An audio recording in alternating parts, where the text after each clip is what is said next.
So tonight's topic, it's AI for tenants, flagging illegal lease clauses before you sign. We'll be hearing from Henry Luan. Henry is a data scientist with the Government of Canada, where he uses big data and AI to improve public programs. He's passionate about civic tech and had the opportunity to participate and win Statistic Canada's Public Service Data Challenge in 2023. So a smart guy. This is where he developed prototypes that led to the federal government's first generative AI chatbot in production, AgPal, designed to help agriculture businesses find government programs and services. And now he's here to share another AI program with us. So let's all have a great round of applause for Henry. Welcome. Welcome.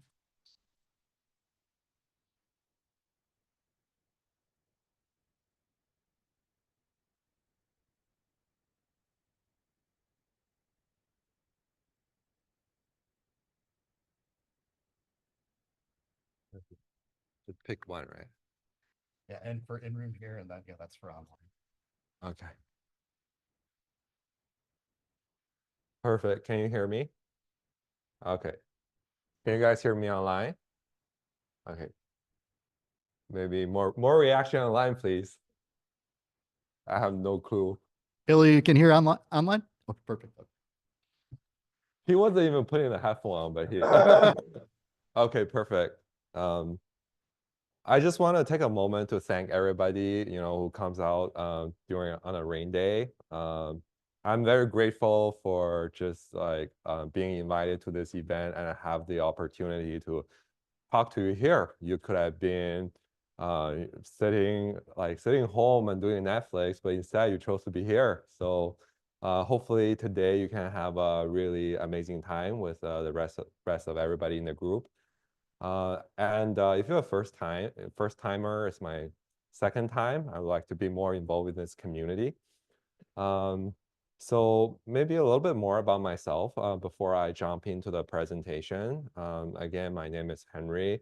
I work for the federal government, particularly the Canada Revenue Agency, as a program evaluator and a data scientist. During my work, I mostly just use data to find patterns, identify program inefficiencies in the government, and identify systemic issues and bring together stakeholders to solve these issues. Outside of work, I just enjoy helping people, helping friends move, helping low-income families file tax returns, get a refund money, and just doing the little things. Yeah, so I kind of wanted to contextualize, why I'm here to stand up in front of you guys and talk about this little project I'm working on. About 3 months ago, I was in a couple months ago, I met my girlfriend, and she started looking for places to rent, and having I'm an immigrant and I move around a lot. I live in Vancouver, Toronto, Ottawa, Gatineau, like just a couple cities in Canada, so I read a lot of leases, well, fortunately and unfortunately, and I was able to apply this skill of just reading the leases, lease documents for my girlfriend. She was viewing a couple places, I think for maybe five or six places, and weirdly enough, those places, some of these places didn't work out. But there were these two places that she really liked, and then she was really short on time, as renters usually. Somehow renters are usually short on time finding places last minute. So she saw this great place. She was interested in and made an offer. But during the process, she was presented with a bunch of forms and draft leases. Like in particular, we were looking at Form 400. basically the landlord's agent will specify all the terms and conditions that will be included as part of the standard lease agreement. But then I took a look and realized there were a bunch of red flags in terms of paying damage deposit, paying almost a year of rent upfront, and all sorts of things that that I think she should communicate with her agent that's who was helping her, find places to rent. So I manually went through a couple, these documents, not the end of the world. Um, and but then I was thinking, well, was there anybody else who, who might get too busy and they don't have the time in their day to really look at what are in these terms and conditions. So yeah, that's where everything started. And with my data background, I'm just interested in building things. And about last year, I got a home server. So like I have my websites running there. So it's like a free thing I can do, like not incurring any cost. Yeah, so that's how we started it. And then as you can see, is I leverage some AI to just read these lease terms and conditions for anybody who uses who visits the site. And here in Toronto, about 1 in 2, actually here in Ontario, about 1 in 3 people rent. Where I worked in Ottawa, there's a lot of homeowners who got into the market quite early. But here in Toronto, about 1 out of 2 people rent. Rent is not really a choice anymore, especially in the city of Toronto. People have to pay rent. This is the fundamental need of humans. We need a place to stay. There's no way to get around that. So a lot of people will need to find places to rent. And it's getting, as you know, the rent is getting unaffordable over time due to different government policy, macroeconomic or whatnot. I don't know what really caused this rent to hike so much. I wish it was lower. But as you have seen, renting is a pretty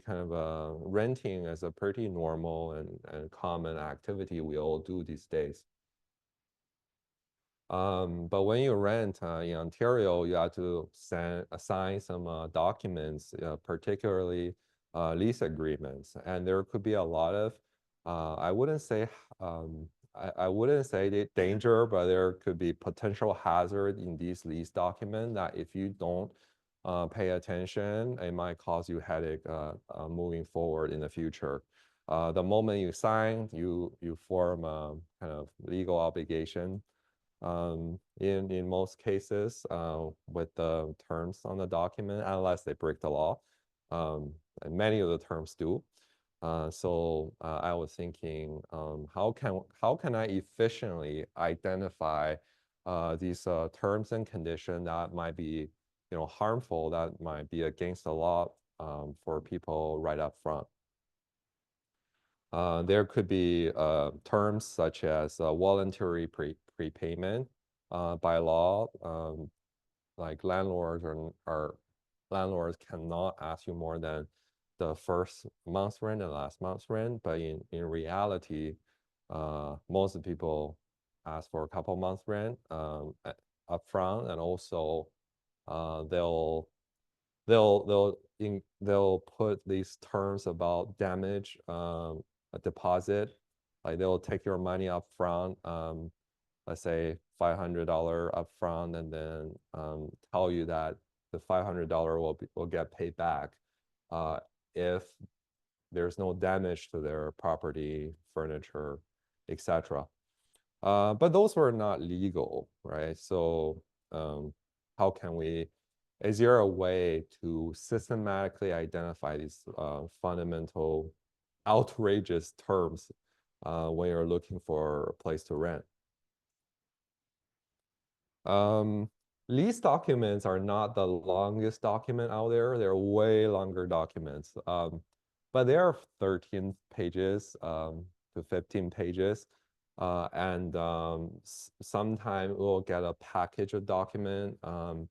If you're working with a lease agent, you might receive like a full package of document, including Form 400 usually alongside of a bunch of draft standard leases. And together they can add up pretty quickly. So you might be looking at a 30-pager sometimes when you have a leasing agent to help you look for places. And I don't like going through that many documents. I'm a little bit lazy. And if it can be automated and if it doesn't take too long for ChatGPT to write the codes to do it, then I like it automated. And I wonder how many of you guys actually read the Residential Tenancy Act?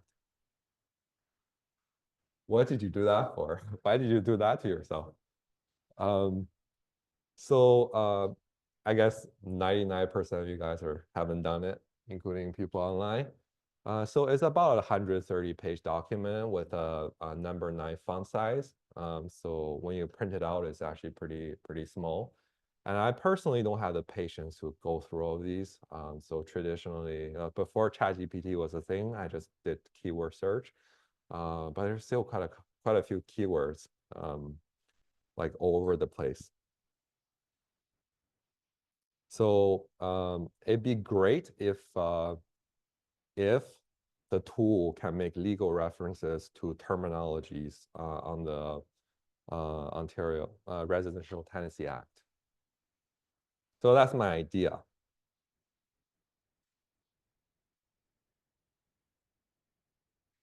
Yeah, and I said, similar to my girlfriend's experience, there could be a lot of, you might have to make a lot of offers. So you might have to go through these documents, piles of documents from multiple landlords. And it could be frustrating over time. So that's how that's what motivated me to develop this readmylease.ca. Well, it's just a tool that I built, like a web app that allows you to upload a piece of document. It can be your standard lease, can be your Form 400, for example. So whatever paperwork you have that has all these terms and conditions, you just click the upload button, and in the back end for the data enthusiasts or the data people, number of people in the room and online. So here is in the back end what is happening. Once you click that upload file button, your PDF document will be converted to raw text, and I use Python to strip all the personal information. So I apply a package in Python called Presidio and just tweak it a little bit so it works. It is a pretty famous, it's a pretty standard and famous Python package to apply. So using Presidio, you're able to strip out all the information, and then with that text, without any private personal information, I'm sending that text to Gemini, which is kind of similar to ChatGPT, but it's owned by Google. And for the developers in the room or online, these Gemini APIs are free, so you can you can make use of it for free. So next, what will happen is I take these text with all the terms and conditions specified by your landlord or the landlord's leasing agent. I inject a bunch of common red flags like terms and conditions according to a lot of tenant right protection organizations are pretty much the biggest red flags that you have to be considering when reading lease document. So I inject some context with the common issues from the standard lease, and then from leveraging guides from university. University usually put out these guides, release these guides to tell students what to look out for, so that they don't get scammed. And then last, I provide a pretty customized instruction on the format of the data I'll get, so that the language model or what Gemini can read the lease agreement and read the more context containing the common issues, and it will understand how to give me a very structured response. And with that response, I'm able to do I'm able to program a little web application. And here's the demo.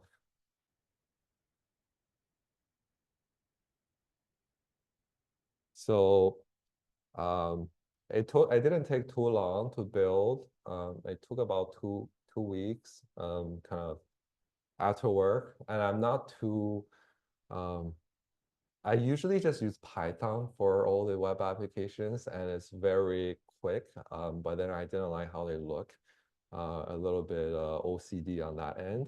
So I wanted to learn about like JavaScript and Next.js and some of the modern development framework. So I asked ChatGPT for it. So after 2 weeks of hard work of ChatGPT, here's the, oh, you don't see it. 1 sec. Sharing.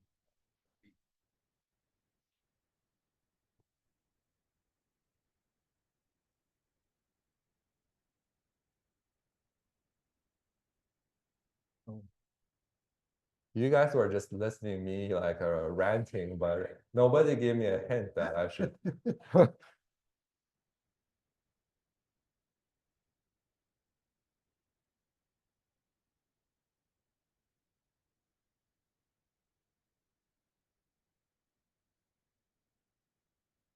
Okay, you all can see it? Perfect. It's really simple. All you have to do is upload that lease document or Form 400 or whatever you have, the landlord gives you. For example, you just pick a file, and then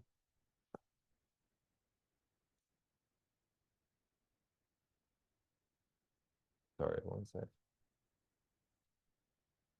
Oh, okay. Were you able to share the screen? Yeah, you had asked earlier.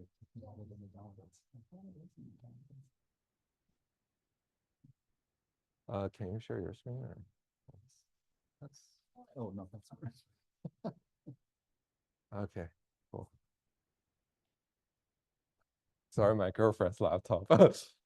My laptop is so bulky. It's Alienware and it overheats. My battery can only last me 15 minutes. So I might get converted to a Mac person in the future. Okay. That's my screen, right? Okay, perfect. So all you have to do is upload a piece of your PDF containing your release. So in this case, I'm uploading Form 400. It takes a little bit of time, free tier of API, so hopefully not too long.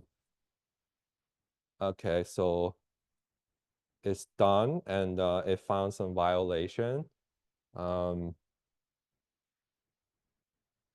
So repair incident. So basically, the tenant agrees to be responsible for the first $100 per accident of any repairs, and we'll have to notify the landlord immediately. Blah blah terms like that. So, well, in this case, you're not supposed to pay for just any repairs. If the plumbing leaked, if the pipes leaked, and it was because of just bad construction, lack of quality construction, the landlord's responsible for that. So you shouldn't be the one on the hook for these sort of things. And in this case, the landlord asked like $4,500 of more upfront prepayment. That's 2 extra months of rent. I understand in Toronto that's pretty standard, and I used to pay up more so that I could have a place to stay. But I just wanted to be aware, what the law says should be done and what is kind of against the law. So I can negotiate with my leasing agents and to get a better deal. Yeah, so kind of that's just the idea of the app. There's obviously a lot of room for improvement. And I was thinking, I haven't seen like a lot of open source legal agents that can put put these kind of terms in context and look up the landlord tenant boards I guess cases. I think I'm gonna do that next. So yeah, I think it'll be interesting. And I'm just happy to maybe keep you guys all posted about the progress on that end. Any questions for anybody? Okay, thanks. Yeah, we'll open it up to questions in the room and online. Any hands? Okay. Yeah, go ahead. Hi there. Very cool tool. I'm wondering if you've validated it, like had someone who like works with a legal clinic or is a lawyer, like look at the same lease and see if they agree with what your model is suggesting might be issues to look at. Yeah, well, I didn't work with a lawyer, let's say. Mostly just I had a bunch of friends who are real estate agents, so I ran this tool through them. There are terms that are against the Residential Tenancy Act. If you look at the original document, even the most up-to-date legal document with all these amendments of the laws made over the years. However, there are inconsistencies. Sometimes those appendices on the Ontario Standard Lease will say something a little bit different than what the actual laws say. But I was actually planning to reach out to some of the tenant right protection groups and see if if the idea is valid, if people might just make use of it, and just focusing on getting just a more accuracy in terms of what the ground truth of the responses. And currently to ground this app to more kind of truth and facts and truth, I did use a lot of the up-to-date handouts, booklets, guides from these tenant right protection groups. So I'm doing the best I can just to get data from different sources and also validate what it says. And initially, it wasn't giving initially without the more context and with the common issues that I supplied to the model, it didn't know where to look for. I didn't know like certain terms are super. You should look at it, but with more effort to pull this data just online from trusted sources, from experts, definitely. I think it has a lot of potential. Because I think a lot of people don't have access to, don't think about hiring a paralegal when they look for a place to rent. I did it. I was being pretty cheap, so yeah. Good question. Any other questions? Any other questions in the room? Oh, Yeah, I was wondering where you would, really good presentation and really nice tool. I was wondering where you are thinking of taking this in the future. Like if you do collaborate with someone in the domain, would you be would you be looking to collect more data from like ground truth data or something like that to validate this against, or would you be looking at like ways to capture semantic similarity between the Tenancy Act and certain sentences, or are you just looking to make it more of an agentic workflow? So from the technical side, I'm wondering where you want to take this for, how would want to take this further if you want to. Yeah. Yeah, that's a pretty interesting question. In terms of where I want to take this, I understand with ChatGPT and all these language model nowadays, the point is collecting people's data, building labels to it so that it has a more enhanced capability to reason and to know what the ground truth is. Yeah, like definitely in terms of yeah, I see potential in data collection. I see potential in creating ground truth labels. But as you hinted, there would be like additional effort, potentially if there are tenancy kind of organizations. If you know of any tenancy organizations that could find this thing helpful, give a shout out. And personally, I plan to reach out to some of them and see kind of if I'm solving a problem, useful problem in general. Because I understand you can just upload it to ChatGPT and have a bunch of conversation with your document. But with my experience, interaction with the ChatGPT, a lot of time it doesn't put the Ontario lease. It doesn't know the context that you're in Ontario, or even if it knows you're in Ontario, sometimes like the response just doesn't fit the context or the current situations of people in Ontario today.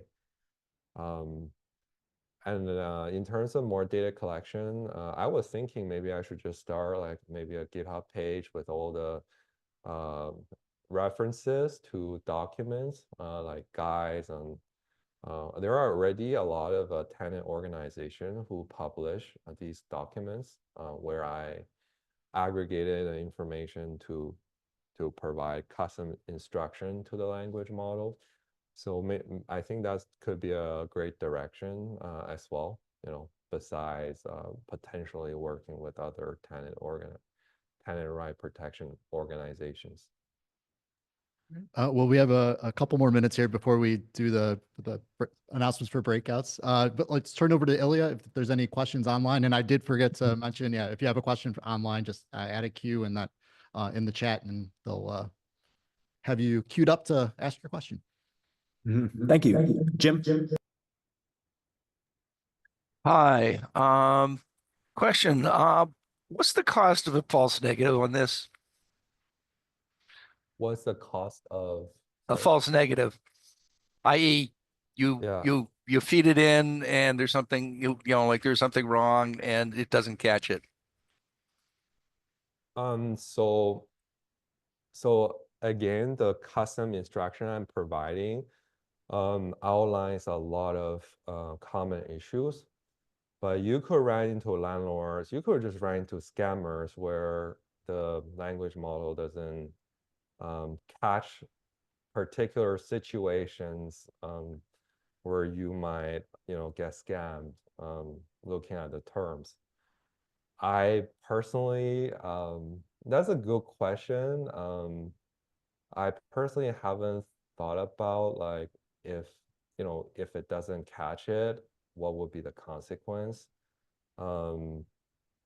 And again, in order to prevent these false negatives, I do the best I can to pull the data sources based on guide, based on these tenant right groups publications.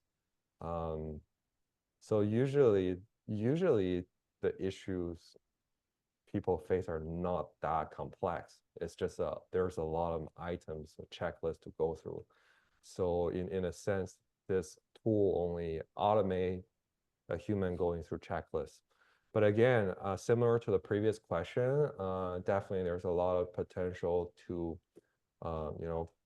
to create this AI agent to systematically make sure that it does go through every single one of the items. Work in progress. If you have any ideas, feel free to share with everybody. That's a really good question. I think we have time for one more online question, and then I think we have and one more in the room. Fantastic. Fran?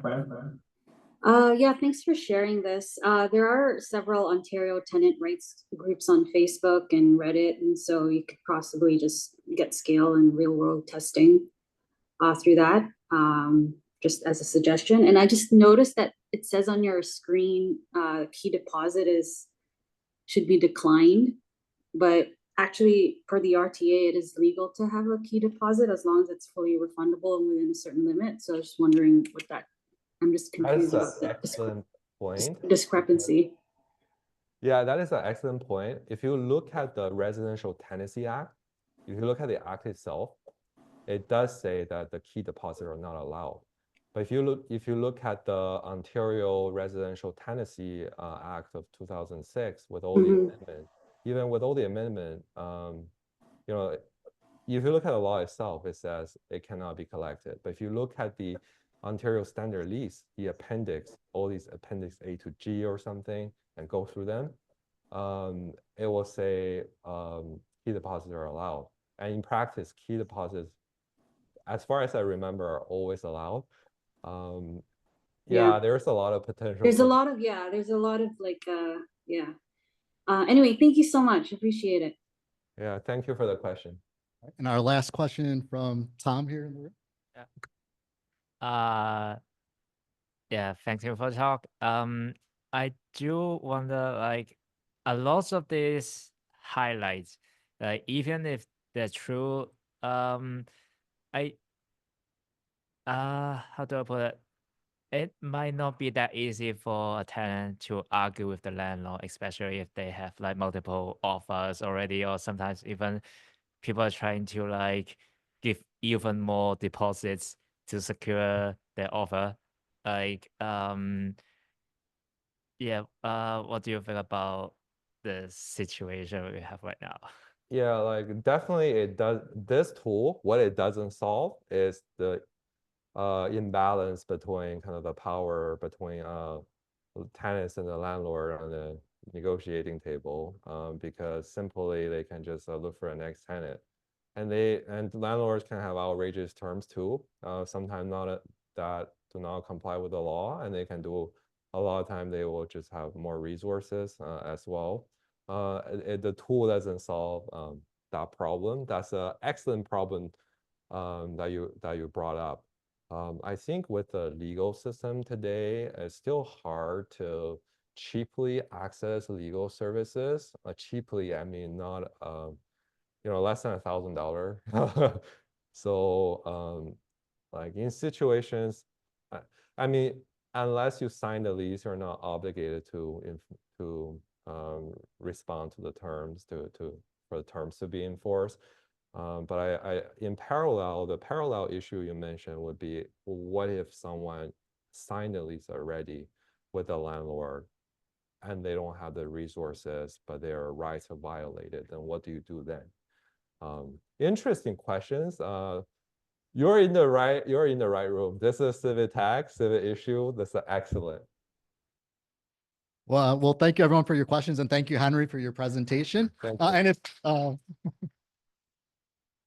if you'd like, you could continue the conversation in a breakout session. Yeah, perfect. Which turns us over to the next portion.